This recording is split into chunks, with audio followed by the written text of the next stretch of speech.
الحمد لله وكفى والصلاة والسلام على سيد الرسل وخاتم الأنبياء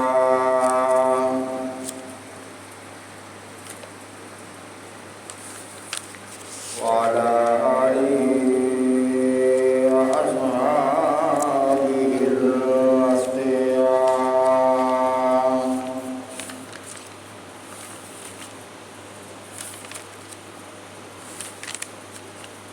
ونعوذ بالله من الشيطان الرجيم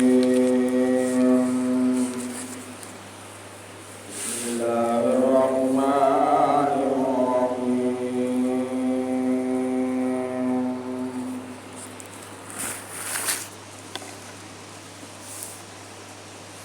ولما جاءهم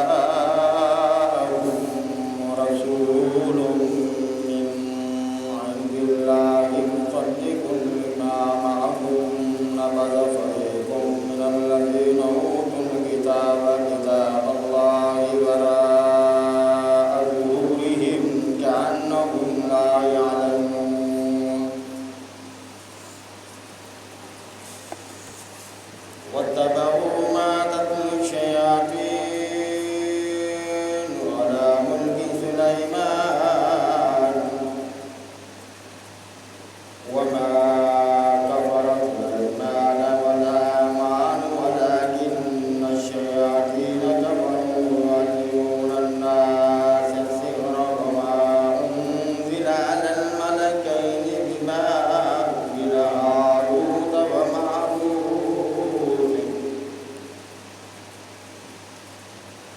وما يعلمان من أحد حتى يقولا إنما نحن فتنة فلا تكفر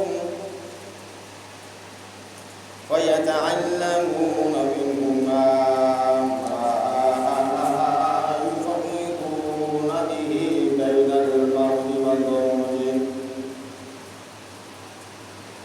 وما هم بضارين به من أحد إلا بإذن الله ويتعلمون ما يضرهم ولا ينفعهم ولقد علموا لمن اشتراه ما له في الآخرة من خلاق ولبئس ما شروا به أنفسهم لو كانوا يعلمون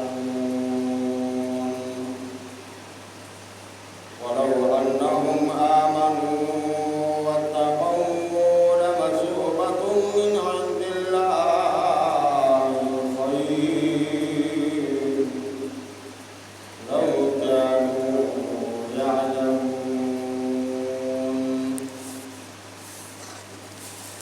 آمنت بالله صدق الله مولانا العظيم وصدق رسوله النبي الكريم ونحن على ذلك من الشاهدين والشاكرين والحمد لله رب العالمين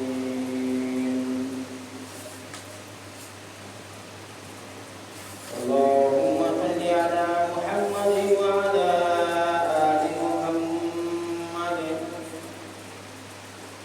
كما صليت على إبراهيم وعلى آل إبراهيم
کے بعد میرے انتہائی واجب الاحترام معزز سامعین کرام، میری سننے والی مائیں بہنیں بیٹی ہو،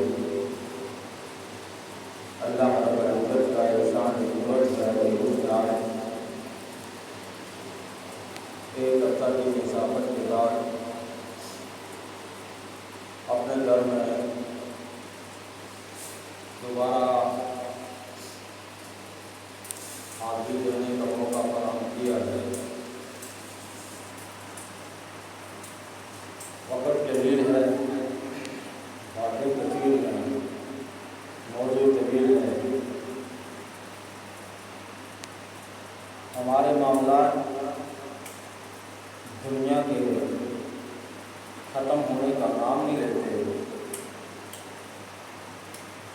ہر طرف سے پریشانیوں نے گھیرا ہوا ہے۔ یہ آیت کریمہ سورۃ بقرہ کی 100 سے لے کے 103 تک تلاوت کی ہے۔ اسی کے ضمن میں اپنے ٹوٹے پھوٹے معلومات حضرات کے سامنے رکھوں گا۔ خدا رنگ عظیم سے دعا ہے کہ مالک کائنات مجھے حق کہنے کی اور ہم سب کو اس پر عمل کرنے کی توفیق عطا فرمائے۔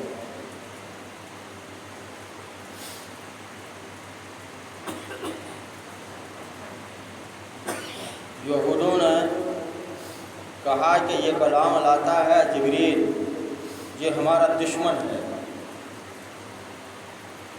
کئی بار ہمارے دشمنوں کو ہم پر غالب کر گیا، کوئی اور فرشتہ لاتا تو ہم مانتے۔ اس پر اللہ تعالیٰ نے فرمایا فرشتے جو کرتے ہیں یہ حکم نہیں کرتے، جو ان کا دشمن ہو اللہ تعالیٰ بے شک اس کا دشمن ہے۔ فرشتوں کا دشمن اللہ کا دشمن ہے۔ یہ یہودی حضرت جبریل علیہ السلام کے سخت مخالف تھے۔ وجہ کیا ہے؟ یہ پیارے پیغمبر صلی اللہ علیہ وسلم پر وحی لانے والے جبریل امین ہیں۔ انہوں نے کہا ٹھیک ہے ہم آپ کی دعوت قبول کر لیتے، لیکن جبریل امین یہ وحی لے کے آئے ہیں، لہذا ہم دعوت قبول نہیں کریں گے۔ اللہ تعالیٰ نے فرمایا فرشتے تو سارے میرے ہیں، میں جس کو منتخب کرتا ہوں وہی فرشتہ میرے حکم کے بغیر نہیں آتا، بلکہ میں حکم دیتا ہوں تو وہ آتا ہے۔ جبریل علیہ السلام کو پیارے آقا صلی اللہ علیہ وسلم کے پاس کئی ہزار مرتبہ آئے، کئی ہزار۔ بہت سارے صحابہ کے پاس، انبیاء کے پاس 2 مرتبہ، 3 مرتبہ، 4 مرتبہ، 10 مرتبہ، 9 مرتبہ، لیکن پیارے آقا کے پاس کئی ہزار مرتبہ جبریل امین تشریف لائے۔ اللہ رب العالمین نے کھل کر ان کو بتا دیا کہ تم لوگ پیارے پیغمبر صلی اللہ علیہ وسلم کی کھلی نافرمانی کرتے ہو۔ تمہاری کتاب کے اندر پیارے آقا صلی اللہ علیہ وسلم کی ایک ایک نشانی موجود ہے، اور آپ کی کتاب آسمانی کتب ہے، وہ اس کی گواہی دیتی ہے کہ پیارے آقا صلی اللہ علیہ وسلم دنیا میں تشریف لائیں گے، آخری پیغمبر ہوں گے۔ حتیٰ کہ جہاں تک بھی کتابوں کے اندر ملتا ہے، آسمانی کتب کے اندر، کہ آپ کا پہلا خلیفہ حضرت ابو بکر صدیق، حضرت عمر فاروق، حضرت عثمان غنی رضی اللہ تعالیٰ عنہ، حضرت علی مرتضیٰ رضی اللہ تعالیٰ عنہ تک تذکرہ کیا گیا کہ یہ آپ کے اصحاب ہوں گے۔ فرمایا وَلَمَّا جَاءَهُمْ رَسُولٌ مِّنْ عِندِ اللَّهِ، اور جب ان کے پاس خدا کی طرف سے پیغمبر آخر زمانہ آئے، مصدق لما معهم نبذ فريق من الذين اوتوا الكتاب، وہ ان کی آسمانی کتاب کی تصدیق بھی کرتے ہیں اور جن لوگوں کو کتاب دی گئی تھی کتاب اللہ وراء ظہورہم کأنہم لا یعلمون، ان میں سے ایک جماعت نے خدا کی کتاب کو پیٹھ پیچھے پھینک دیا گویا وہ جانتے ہی نہیں۔ کون سی کتاب کو پیٹھ پیچھے پھینک دیا؟ جس میں پیارے پیغمبر صلی اللہ علیہ وسلم کی آمد کی خبر دی گئی، جس میں پیارے پیغمبر صلی اللہ علیہ وسلم کی دنیا میں مبعوث ہونے کی خبر دی گئی، اس کو ان لوگوں نے پیٹھ کے پیچھے کر دیا۔ اللہ رب العالمین نے فرمایا یہ ایسے لوگ ہیں کہ ان کو ہدایت ہونے کے باوجود یہ ہدایت یافتہ نہیں ہو سکتے، ہدایت ملنے ان کے قریب سے بھی نہیں آتی، ہدایت ان سے دور بھاگتی ہے، یہ حق کو جان بوجھ کر فراموش کرتے ہیں، انہوں نے حق جان بوجھ کر فراموش کیا ہے، لہذا ان کے لیے ہدایت کے راستے بند ہیں۔ اللہ رب العالمین نے ان کی بدبختی کا اعلان پہلے سے کر دیا، یہ وہ لوگ ہیں جنہوں نے انبیاء کو قتل کیا، جنہوں نے انبیاء کی بات کو نہیں مانا اور قتل غارت کر کے انہوں نے ایک بازار گمراہی کا گرم کر دیا تھا۔ اللہ رب العالمین نے فرمایا یہ وہ لوگ ہیں جن کے پاس حضرت موسیٰ علیہ السلام تورات لے کے آئے تھے، موسیٰ علیہ السلام کی تورات کو پڑھ لینے کے باوجود، اس کو زبانی پڑھ لینے کے باوجود انہوں نے انکار کر دیا، یہ خدا کی کتاب تو ہے لیکن ہم اپنی مرضی کی کتاب لائیں گے۔ انہوں نے اس میں تخفیف کرنا شروع کر دیے، اس میں الفاظ مٹا کے اپنی طرف سے الفاظ ڈالنے شروع کر دیے، حتیٰ کہ حضرت موسیٰ علیہ السلام کی یہ کتاب تھی تورات، وہ عبرانی زبان میں نازل ہوئی تھی، انہوں نے انگریزی میں اس کو لکھنا شروع کر دیا، اس زبان سے انہوں نے منہ موڑ لیا۔ اللہ رب العالمین نے ان کی بدبختی کا اعلان کر دیا، اور دوسری آیت یہ آ رہی ہے وَاتَّبَعُوا مَا تَتْلُو الشَّيَاطِينُ عَلَىٰ مُلْكِ سُلَيْمَانَ، حضرت سلیمان علیہ السلام کا تذکرہ کیا جاتا ہے کہ سلیمان علیہ السلام کے بارے میں یہ لوگ جو عقیدہ رکھتے ہیں، یہ لوگ جو تمنا رکھتے ہیں، یہ لوگ جو ان کے بارے میں کہتے ہیں، اللہ رب العالمین نے حضرت سلیمان علیہ السلام کی بات کو بتا دیا، فرمایا وَاتَّبَعُوا مَا تَتْلُو الشَّيَاطِينُ عَلَىٰ مُلْكِ سُلَيْمَانَ،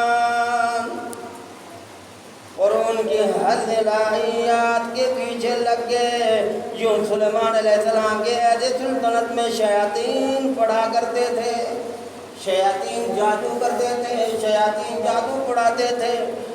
حضرت سلیمان علیہ السلام کے عہد حکمت میں انہوں نے لوگوں کا جینا حرام کیا ہوا تھا۔ کیا کرتے تھے؟ ان کا طریقہ کیا تھا؟ یہ کیوں کرتے تھے؟ ان کو کیا پریشانی تھی؟ وَمَا كَفَرَ سُلَيْمَانُ وَلَكِنَّ الشَّيَاطِينَ كَفَرُوا يُعَلِّمُونَ النَّاسَ السِّحْرَ وَمَا أُنزِلَ عَلَى الْمَلَكَيْنِ بِبَابِلَ هَارُوتَ وَمَارُوتَ۔ سلیمان علیہ السلام نے مطلق کفر کی بات نہیں کی، بلکہ شیطان ہی کفر کرتے تھے، بلکہ لوگوں کو جادو سکھاتے تھے، اور ان باتوں کے پیچھے لگ گئے۔ جو شہر بابل میں دو فرشتے یعنی ہاروت اور ماروت پر اتری تھی، یہ دو فرشتے تھے ہاروت اور ماروت، جو بابل کے شہر میں اللہ رب العالمین نے ان سے امتحان لیا اور دنیا میں بھیج دیا۔ انہوں نے کیا اعتراض کیا؟ فرشتوں نے کہا کہ حضرت سلیمان علیہ السلام اور فرشتوں نے کہا کہ دنیا میں جو لوگ رہتے ہیں یہ اتنی تمنائیں کرتے ہیں، ان کی اتنی خواہشیں ہوتی ہیں، یہ سب پوری کرتے ہیں، ان کے سامنے برائی ہوتی ہے اس کو بھی کرتے ہیں، حالانکہ ہمیں تو صرف سجدے کا حکم ہے، ہم سجدہ کرتے رہتے ہیں، جس کو رکوع کا حکم ہے وہ رکوع کرتا ہے، جس کو قیام کا حکم ہے وہ قیام کرتا رہتا ہے۔ ہم تو اللہ کی تسبیحات کرتے ہیں، لیکن یہ حضرت انسان کتنا بڑا نافرمان ہے،